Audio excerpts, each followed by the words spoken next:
حاضرین، آپ جانتے ہیں کہ 2 سالوں سے کورونا وائرس نے پوری دنیا میں ہلچل مچا رکھی ہے۔ نہ جانے کتنے لوگ موت کے گھاٹ اتر گئے،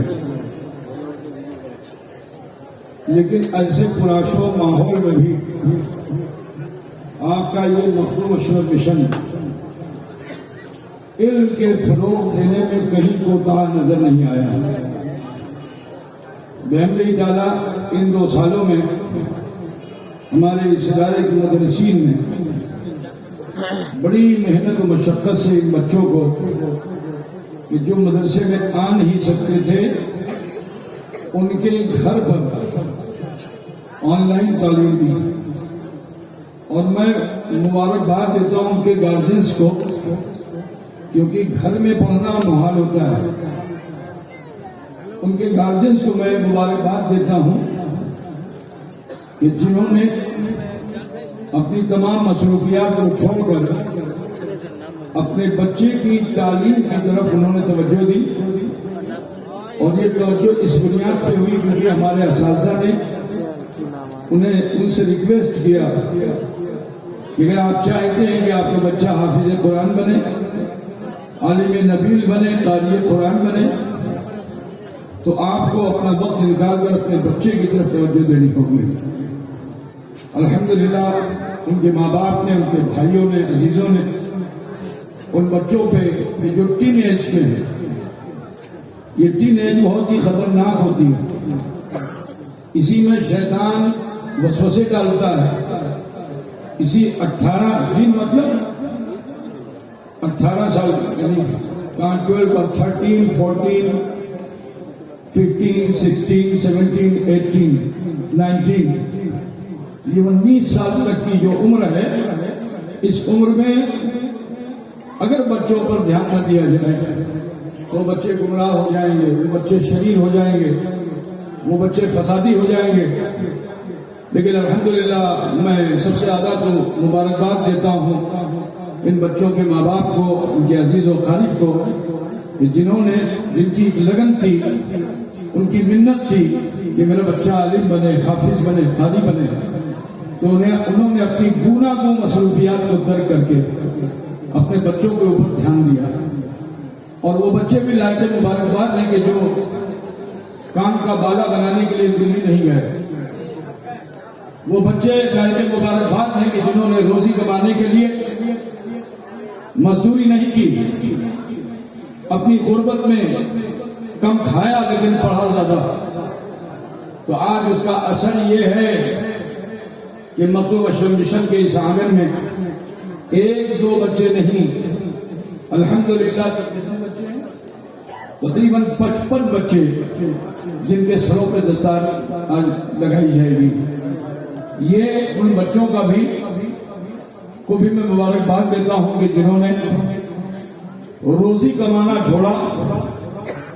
اور رضائے حق کو حاصل کرنے میں کامیاب ہو گئے۔ میں ان بچوں سے یہ کہوں گا کہ رضائے حق جب آپ نے حاصل کر لیا ہے تو آج کی اس محفل کی حاصل کلام گفتگو رضائے حق کے ذریعے ہی ہوئی ہے۔ اگر آپ نے مفتی رضا الحق صاحب کی تقریر کو سنا ہے تو اسے صرف ذہن میں مت رکھیے گا، دل تک اتار لیجیے گا، دل تک اتار لیجیے گا۔ اور اگر یاد نہ رکھ سکے تو بہت سے موبائل کیمرے چل رہے ہیں، مفتی صاحب کی تقریر کو بار بار سنیے گا۔ بہت ضروری ہے، صرف مولوی بن جانا کمال نہیں ہے، کیونکہ ابھی آپ ٹین ایج میں ہو، اور اسی ٹین ایج میں آپ عالم ہو گئے ہو، تو آپ عالم تو ہو گئے ہو، پھر بھی شیطان آپ کا پیچھا نہیں چھوڑے گا، کیونکہ ابھی آپ ٹین ایج میں ہیں۔ تو اس ایج میں آپ کو مفتی صاحب کی تقریر کو بار بار سننا ہوگا تاکہ آپ دنیا دار نہ بنے، مصطفیٰ جان رحمت کے سچے وفادار بنے۔ حضرت شیخ خلا الحق الدین گنجل باغ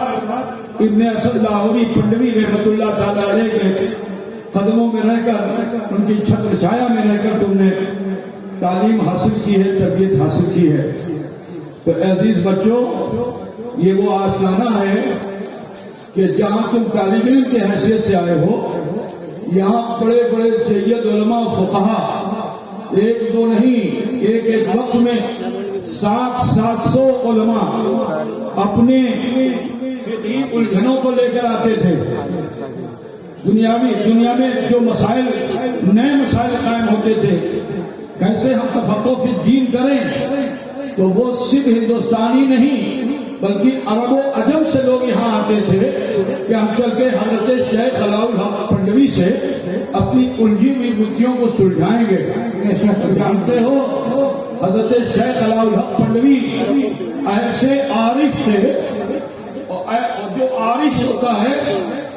وہ صرف خدا ہی کو نہیں پہچانتا ہے، وہ بندوں کو بھی پہچانتا ہے۔ عارف خدا کو بھی پہچانتا ہے، عارف بندوں کو بھی پہچانتا ہے کہ کون کس نیت و ارادے سے آیا ہے۔ تو جانتے ہو حضرت شیخ علاء الحق پنڈوی وہ ہیں کہ سائل کے سوال کرنے سے پہلے اپنے خطاب میں ہی ایک دو کا نہیں، اگر دماغ سے کام کرتے تو سوال پوچھتے تو جواب دیتے، لیکن ان کا علم ایسا دل تک پہنچا ہوا تھا علاء الحق پنڈوی کا کہ یہ صرف اپنے ہی دل پر حکومت نہیں کرتے تھے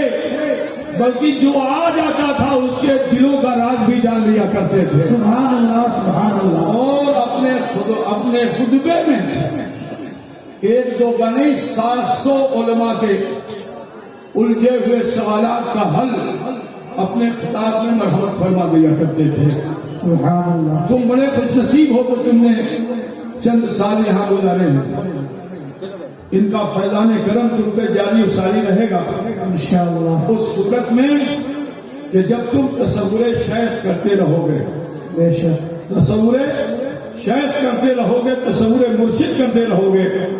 تو سنو علامہ رومی فرماتے ہیں، مولانا رومی، کہ یہ جو سچے ہوتے ہیں نا، یہ صرف ایسا نہیں کہ آپ پڑھو آئے ہو تبھی تمہیں نوازیں گے، نہیں، ان کی یاد تم جہاں سے مناؤ گے تو حضرت مولانا رومی فرماتے ہیں ان کی قبر کا سایہ، ذرا سوچو، ذات کا سایہ نہیں، ان کی قبر کا سایہ اس پر دراز ہو جاتا ہے، سبحان اس اللہ۔ پر دراز ہو جاتا ہے۔ تو آپ بڑے خوش نصیب اور عزیز طلبا کہ آپ نے عظیم المرتبہ بزرگ کی چھتر چھایا میں علم دین کو حاصل کیا ہے، تو لہذا میں آپ سب سے ہی کہوں گا کہ حاصل کلام گفتگو مفتی رضا الحق اشرفی مصباحی کے ذریعے آپ نے سماعت فرما لی ہے، اسے سبق کی طرح یاد کر لینا اور عمل کی دنیا میں لانا، انشاءاللہ تبارک و تعالیٰ کبھی رسوا نہیں ہوگے، ہمیشہ تمہیں عزت ملے گی، تمہیں وقار ملے گا۔ دعا کرتا ہوں کہ اللہ تعالیٰ تم سب کے علم میں، عمل میں اضافہ فرمائے اور تمہارے آباء و اجداد کو اللہ تعالیٰ دنیا میں عزت عطا فرمائے، اور کل میدان محشر تمہارے ماں باپ کو اللہ تعالیٰ عزت کا تاج عطا فرمائے۔ بس اب میں مولانا الفت صاحب سے کہوں گا کہ ان بچوں کے نام پیش فرمائیں اور وہ بچے تشریف لائیں۔ علماء